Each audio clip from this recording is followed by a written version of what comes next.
ये जो बाल हैं ये इतने टफ होने के कारण से कभी-कभी हमारे स्किन पे एक सुई के जैसा एक जगह पे प्रिक करते रहते हैं। अब ये एक अगर मान लीजिए मैं आज एक ये पेन लेके और अपने स्किन पे कंटिन्यूअसली अगर हिट करता रहूँगा, तो क्या होगा? ग्रेजुअली एक टाइम ऐसा आएगा कि स्किन की लेयर धीरे-धीरे ब्रेक होने लगेगी और ये स्किन की लेयर जब ये ब्रेक होने लगेगी तो ग्रेजुअली धीरे-धीरे ये जो पेन है, ये अंदर की लेयर्स को भी परकोलेट करने लगता है। Similarly, बाल भी ऐसा ही करते हैं। Today we are here to discuss regarding a big problem which is very underrated right now and which is not at all being taken care on a sincere note is pyloneedle sinus. अब अगर हम इस नाम को ही अगर bifurcate करते हैं, जैसे मैंने आपको अपने एक वीडियो में बताया था कि पाइलो मीन्स बाल, नीडल मीन्स सुई और साइनस मीन्स एक इन्फेक्शन का रास्ता। इस the similar way the pyloneedle sinus is derived from the nature of the disease. The nature of the disease says that it is a infectious tract formed due to hairs.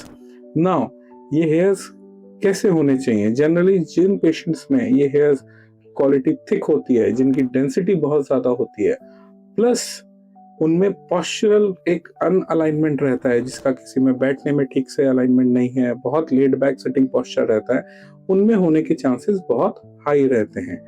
अब ये जो बाल हैं ये इतने टफ होने के कारण से कभी-कभी हमारे स्किन पे एक सुई के जैसा एक जगह पे प्रिक करते रहते हैं। अब ये एक अगर मान लीजिए मैं आज एक ये पेन लेके और अपने स्किन पे कंटिन्यूअसली अगर हिट करता रहूंगा, तो क्या होगा? ग्रेजुअली एक टाइम ऐसा आएगा कि स्किन की लेयर धीरे-धीरे ब्रेक होने लगेगी और ये स्किन की लेयर जब ये ब्रेक होने लगेगी तो ग्रेजुअली धीरे-धीरे ये जो पेन है ये अंदर की लेयर्स को भी परकोलेट करने लगता है।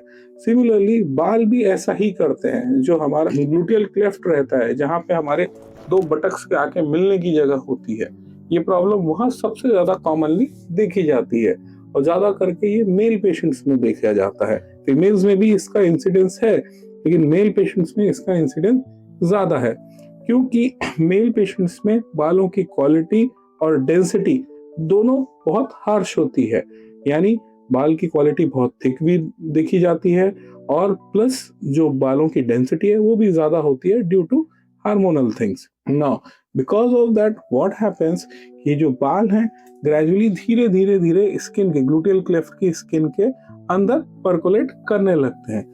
जैसे जैसे ये जो हेयर्स हैं इंटरनल लेयर्स को इंट्रूड करते हुए अंदर जाते हैं, वो एक प्रकार का पैसेज क्रिएट करना शुरू करते हैं धीरे और ये पैसेज जो रहता है इसमें एक बाल आके एक्यूमुलेट होता है, फिर उसके बाद टूट के दूसरा बाल आके अंदर एक्यूमुलेट हो जाता है, ग्रेजुअली एक टफ्ट अंदर एक्यूमुलेट हो जाता है। जैसे जैसे ये टफ्ट का साइज बढ़ता जाता है वैसे वैसे बॉडी का इंटरनल एनवायरनमेंट इसको एक्सेप्ट नहीं करता और इसके अराउंड एक एक constant wear and tear fight चलती रहती है, जिस कारण से उसके अराउंड एक थिक ट्रैक जैसा डेवलप हो जाता है, एक टनल जैसा डेवलप हो जाता है और जिस पॉइंट से बाल अंदर एंट्री लेते हैं स्किन में, उस पॉइंट को हम बोलते हैं पिट्स। ये पिट्स और ये जो टनल है ये एक असेंबली बन के कहलाती है पाइलोनीडल साइनस, यानी एक टनल जिसमें बाल पड़े हुए हैं। तो ये आई थिंक इस पॉइंट से आपको इतना एक ब्रीफ आपको मिल गया होगा कि हम पाइलोनीडल साइनस क्या होती है। ठीक, जैसे मैंने आपको बताया कि जनरली ये प्रॉब्लम मेल पेशेंट्स में ज्यादा करके देखी जाती है, क्योंकि उनका बालों का टेक्सचर, बालों की क्वालिटी ज्यादा होने के कारण। But again at the same point ऐसा मैं बोलूं फीमेल्स में ये प्रॉब्लम नहीं होती, ये भी एक गलत स्टेटमेंट हो सकती है। तो इसके लिए ये फीमेल्स में भी एक बहुत कॉमन प्रॉब्लम है। क्यों? मे भी कभी कभी जो फीमेल्स के लंबे बालों के कारण बैक के जो लंबे बाल रहते हैं वो भी जाके उस ग्लूटियल क्लेफ्ट में कभी कभी एक्यूमुलेट हो जाते हैं।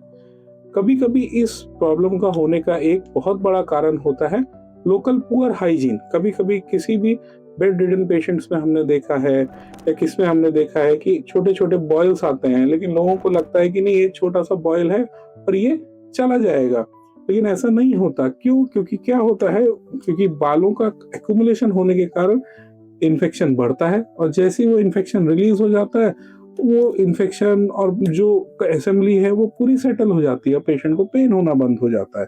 तो उस कारण से उनको लगता है कि ये जो बीमारी है हमारी ठीक हो गई, लेकिन एक्चुअली ऐसा नहीं होता। अभी जो ग्लूटियल क्लेफ्ट है वो एक प्रकार का इतना टाइट मसल्स रहती हैं वहां पे कि उसमें स्वेट, पानी और plus non exposure of air यानी उसकी प्रॉपर ड्राइंग ना होने के कारण भी वो एक कारण बन जाता है, वो एक पिन पॉइंट बन जाती है उस जगह पे इस प्रॉब्लम को ज्यादा होने के लिए। लेकिन ऐसा कहीं जरूरी नहीं है कि पाइलोनीडल साइनस केवल वहीं पे होगा। पाइलोनीडल साइनस मैंने कितने पेशेंट्स में आर्मपिट में भी ऑपरेट किए हैं, कितने पेशेंट्स में मैंने नेप ऑफ नेक में भी ऑपरेट किए हैं, कितने, क्यों? क्योंकि उन पेशेंट्स में ये जो बाल है उनकी क्वालिटी भी इतनी थिक थी, प्लस उसमें से 70% पेशेंट डायबिटिक भी थे, क्योंकि जिनमें किसी भी छोटे से जख्म या मान लीजिए किसी ने गलती से इचिंग किया या कोई थोड़ा रैश है तो ऑटोमेटिकली वहां की स्किन ब्रेक हो जाती है। अब ब्रेक होने के कारण से बालों को अंदर का रास्ता इजीली मिल जाता है। तो ये हुई एक मेजर एक अलाइनमेंट जिस पे हम ये डिस्कस कर रहे हैं कि होता क्यों है और कैसे हम इसको संभाल सकते हैं। अब हम आते हैं कि इसका नेचर कैसा होता है, कि how this disease behaves. As I told you कि एक टनल बन जाती है जिसमें बालों के टफ्ट पड़ा रहता है और जो कि ग्रेजुअली इन्फेक्शन को ग्रो करता है। अब ये इन्फेक्शन क्या करता है, ये बार बार बार बार बार बार बॉडी के सेल से फाइट करता रहता है। अब ये सेल्स और इन्फेक्शन की फाइट के कारण क्या होता है, there are lot of dead cells जिसको हम पस बोलते हैं, वो ग्रेजुअली पिट से बाहर ऊज आउट होता रहता है।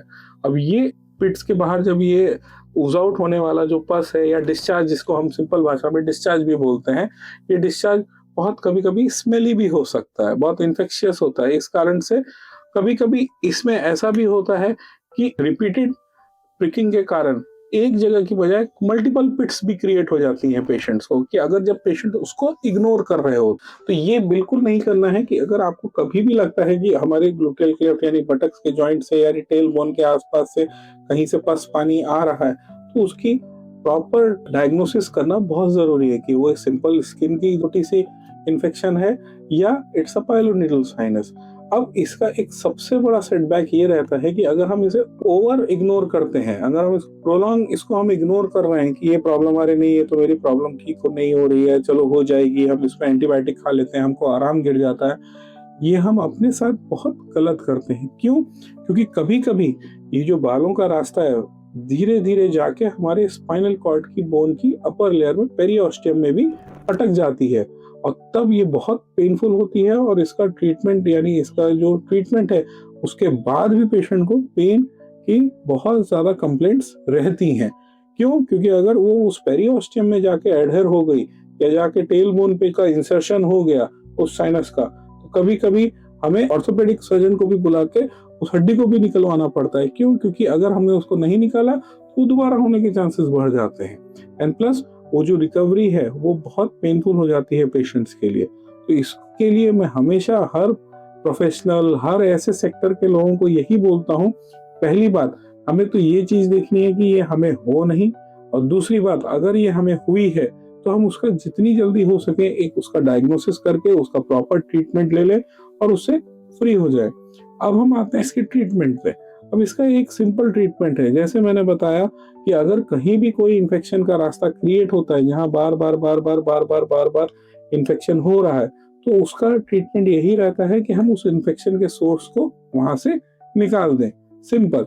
अब अगर हम उसको निकाल रहे हैं तो वो एक प्रकार की सर्जरी हो गई। अब वो सर्जरी कभी कभी हम क्या करते हैं, अंदर से बालों का टफ्ट निकाल के उसमें लेजर करके उसको जला के श्रिंक कर देते हैं, उसको हम लेजर सर्जरी बोलते हैं, लेजर ट्रीटमेंट बोलते हैं फॉर द पाइलोनीडल साइनस। कभी कभी हम लोग उसको ड्रिल करके कोरिंग करके निकाल के उसके बाद लेजर करते हैं, तो वो एक प्रकार का हाइब्रिड प्रोसीजर हो जाता है।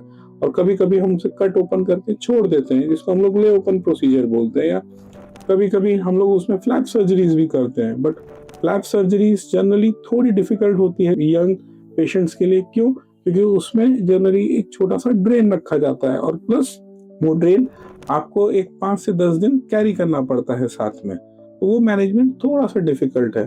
तो लेजर के एवोल्यूशन के बाद से थोड़ा सा laser as plays a very key role in this kind of a surgery. ठीक है। नाउ इसमें जैसे मैंने बताया कि जनरली जो ये मिथ है कि अगर हम ज्यादा देर बैठेंगे तो पाइलोनीडल साइनस हो जाएगी, या पाइलोनीडल साइनस है तो हमें ज्यादा देर बैठना नहीं चाहिए, या प्रोलॉन्ग सिटिंग वाले पेशेंट्स में पाइलोनीडल साइनस होना ही होना है, ऐसा कहीं नहीं है।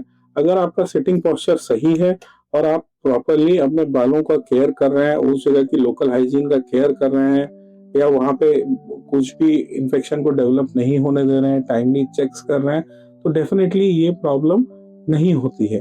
तो सिंपल सी बात ये है कि अगर ये प्रॉब्लम हुई है तो इसकी टेस्टिंग, इसके प्रॉपर डायग्नोसिस रन करना बहुत ज़रूरी है। प्लस अगर ये डायग्नोस होता है कि ये पाइलोनेटल साइनस है, तो उसका फर्दर ट्रीटमेंट जो कि सर्जरी है वो करना उससे ज़्यादा ज़रूरी है। अब हम आते हैं कि इसकी जो कॉम्प्लिकेशंस हैं, ऑपरेशन के बाद की जो कॉम्प्लिकेशंस हैं और उसके केयर पे आते हैं। अब जो कॉम्प्लिकेशंस हैं, जैसे मैंने बताया कि सबसे बड़ी कॉम्प्लिकेशन इसमें यही रहती है कि वहाँ से कभी-कभी वो एक ऐसी जगह है कि अगर हमने ऑपरेशन के बाद वहाँ पे लोकल हाइजीन को ध्यान नहीं दिया, तो डेफिनिटली दोबारा से री-इन्फेक्शन होने के चांसेस होते हैं। कभी-कभी due to acute activity like operation के बाद मैं अपने हर पेशेंट को एटलीस्ट 3 से 4 हफ्ते heavy weight lifting, acute bending, पैर फोल्ड करके क्रॉस करके बैठना, स्क्वाट्स पोजीशन अवॉइड करता हूँ। क्यों? कि उससे बॉडी का पूरा प्रेशर हमारे बैक पे आता है और स्पेशली हमारी टेल बोन पे जाता है, और जनरली ये प्रॉब्लम नहीं होती है। तो इसके लिए अगर वहाँ एक्यूट प्रेशर आएगा तो कभी-कभी वहाँ से ब्लीडिंग होने के चांसेस होते हैं, सेकेंडरी इन्फेक्शन होने के कारण वहाँ पे पस डिस्चार्ज होने के चांसेस होते हैं, और प्लस इसके साथ जो बहुत बड़ी इंपॉर्टेंट चीज है, रीअकरेंस, दोबारा होने के चांसेस। एज बिगिनिंग में ही मैंने आप लोगों को बोला था कि ये प्रॉब्लम बालों से शुरू होती है। हम एक बार वहाँ का सर्जरी करते हैं, लेकिन वहाँ बाल आना डेफिनेटली उसको हम रोक नहीं सकते, बाल वहाँ आने वाले हैं। तो जो बेस्ट केयर उसके लिए ये बताया है ऑपरेशन के बाद, ताकि हमें ये प्रॉब्लम ना हो, the best care is to keep the area clean, to maintain local hygiene, to maintain good posture, and the most important thing is to remove your hairs from the back. That is the most important thing that anyone has to remember, क्योंकि उसके बिना इसका assurance करना कि ये आपको दोबारा नहीं होगा, ये बहुत डिफिकल्ट हो जाता है एक सर्जन के पॉइंट ऑफ व्यू से। और अगर मान लीजिए इसका जो लोग भी इसका इन चीज़ों का केयर करते हैं, 99% में उनमें ये प्रॉब्लम नहीं होती है। लेकिन जो पेशेंट्स इन चीज़ों का ध्यान नहीं देते, बिकम बिट कैजुअल अप्रोच हो जाती है उनकी, उनमें दोबारा होने के चांसेस हाई हो जाते हैं। इस कारण से now coming to the end point, मैं हमेशा यही रिकमेंड करूंगा कि whenever you are having a simple boil on back or some kind of discharge is there, or sometimes you feel that your undergarments are getting stained from your belt area on the back, or it is producing a lot of foul smell, is better you can go get it checked with the specialist. And it is very importantly to be noticed, sometimes ये बहुत important point मैं अब आपको बताने वाला हूँ, we sometimes these pilonidal sinus can unnecessarily go and connect to the anal opening, which can form a fistula also. So that thing we have to rule out with a proper diagnosis. हमको खुद से self assessment और self medication करके इस चीज को और complicate नहीं करना है, and we should assure that we should stay healthy, stay clean and stay blessed. Thank you so much.